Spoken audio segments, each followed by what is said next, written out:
extreme, but I think very important case. But I think there's a broader lesson to be taken away here, which is that, in macro, you learn that the long-run supply curve is vertical, right? And that only in the short run is it the case that the aggregate supply curve goes up, right? You guys learned that in Macro 101, right? But is that so obviously the case, right? That's based on this exhaustible resource model. It's based on the idea that the supply of the economy as a whole, there's sort of only a certain amount to use. And you can either use it now or you can use it later. And so in the long run, increasing stuff doesn't do anything to move that around. But imagine that what happens is if we stimulate the economy now, we make more investments in education and all sorts of things that actually make the economy more productive. That's a case when things are more durable. More production today is actually complementary with more production tomorrow. In that case, the long-run supply curve isn't vertical, right? So, and even if it is, even if that macro analysis is right, notice that it's completely inconsistent with everything that you learn in micro, which says that the long-run curve is always more elastic than the short-run curve, right? So, what we often do in economics is we make as if they were falling from the sky as God's truth, assumptions that are completely internally inconsistent in different contexts. And yet each one we're 100% certain about in the relevant context. And so I guess what I'm trying to urge you guys to do is to really be critical in evaluating the economic ideas that you learn from textbooks and anywhere else. Think about how they relate to each other, how they're consistent or inconsistent. You never get something for nothing. You never just get, oh, things are more elastic in the long run, or oh, things are more elastic in the short run, just from God's truth. They always come from some implicit assumption. And you should look for what that assumption is. And to the extent that it's not transparent, that's actually probably a bad sign about whether it's actually true or not. So none of the things we're going to learn in this course are truths that have fallen from the sky. They're all a toolbox and a language for thinking about and analyzing the world. And I hope you'll treat them as such. And I actually got through the lecture a little bit quickly, so I'm happy to shoot the shit with you guys for a little while, or do whatever you want, or you could just go, and I'll see you on Tuesday. Yeah? Why isn't technology like the leaf car or electric cars driving down oil prices right now?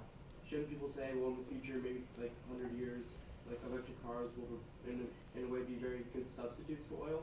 And shouldn't that drive down oil prices?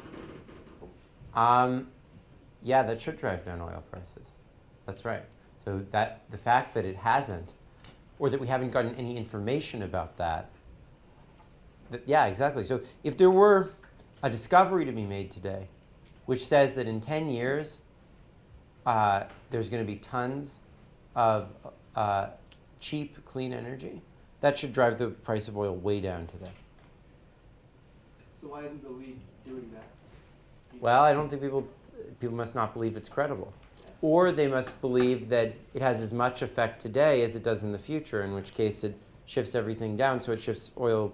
Yeah, so I mean, it wouldn't shift it as much disproportionately down if it was expected to last for a long period of time. Yeah, go ahead. I think people also don't really if the car is more expensive, and they're not going to necessarily factor in I have to pay $100 a month or whatever for gasoline. Yeah. Or, so if the electric car is just more expensive, yeah, and they're gonna have to pay electricity costs on it, yeah, then they might not factor that in and saying oh, oil prices are getting more expensive, I'm gonna buy the electric car. Yeah, yeah. I mean, so one really interesting thing about what you just said was that was an example where we actually have to put together two different types of shocks to analyze it. Right? So think if we know that the prices are going down in the future, but they haven't gone down today, what is that? That's a long-term downward shock in demand plus a short-term upward shock in demand to keep it back at the original level, right? And so we can put those two together, and getting them together gives us a stronger response, right? Than the long-term thing did on its own, right?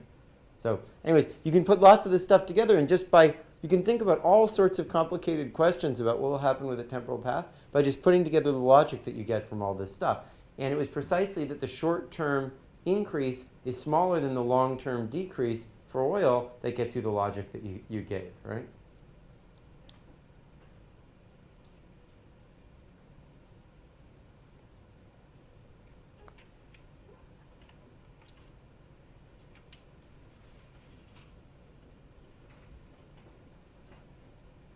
But it would be interesting to look at when there were big breakthroughs in like physics that could tell you something about like green energy, whether you see the price of oil going down.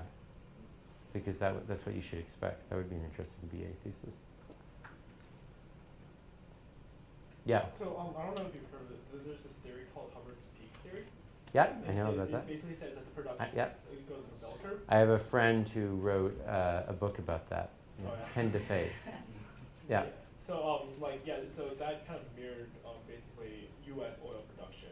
Yeah. From like the entire 20th century. Yeah. But like on the criticism for it is that it doesn't take into account like when I think when the pricing of oil is also really dependent not only on the production of it but as well as the import and exports Yeah. of those things. So like in terms of what we're talking about, how does that relationship kind of Well, that would reduce the extent to which oil is storable, but it wouldn't eliminate its storability entirely.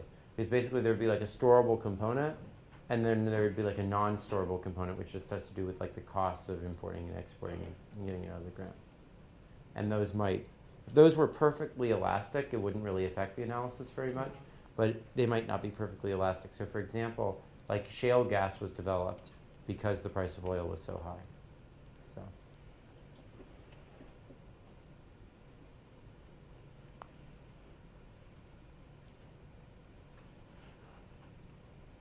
Cool, guys. Well, I hope the problem set wasn't too terrible, and I'll see you soon.